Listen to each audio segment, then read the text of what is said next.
People often ask if I know what I'm going to paint before I begin. I don't. I enter ceremony, connect with spirit, and follow whatever unfolds one brushstroke at a time. The message only becomes clear once the painting is finished. This piece came through with a powerful transmission about the splitting of timelines. Ganesh appears here as the remover of obstacles, reminding us that the greatest barriers are rarely outside of us, that the beliefs, fears, and identities we've carried for so long that they've become part of how we see the world. And as those begin to dissolve, we are invited to dream differently, to recognize that our intention, our words, our breath, and the frequency we embody are the very fuel that manifests a new reality. The pheasant follows as a promise from spirit. A reminder that when we choose our hearts over fear, abundance naturally begins to unfold. We don't have to force it or chase it, we simply align with it.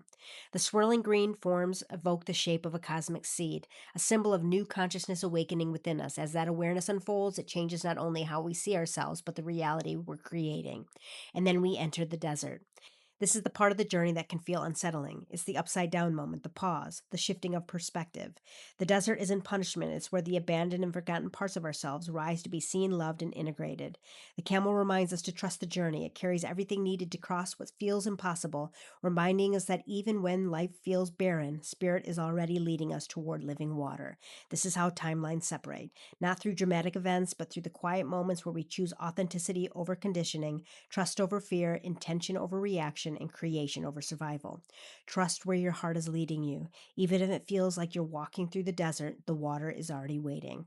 If this painting resonates deeply with your soul, comment hope, and I'll personally DM you the details about the original and limited edition prints. If you'd simply like to support my work in future transmissions, you'll also find ways to do that in the caption below. I really appreciate your support and thank you so much for being part of this journey.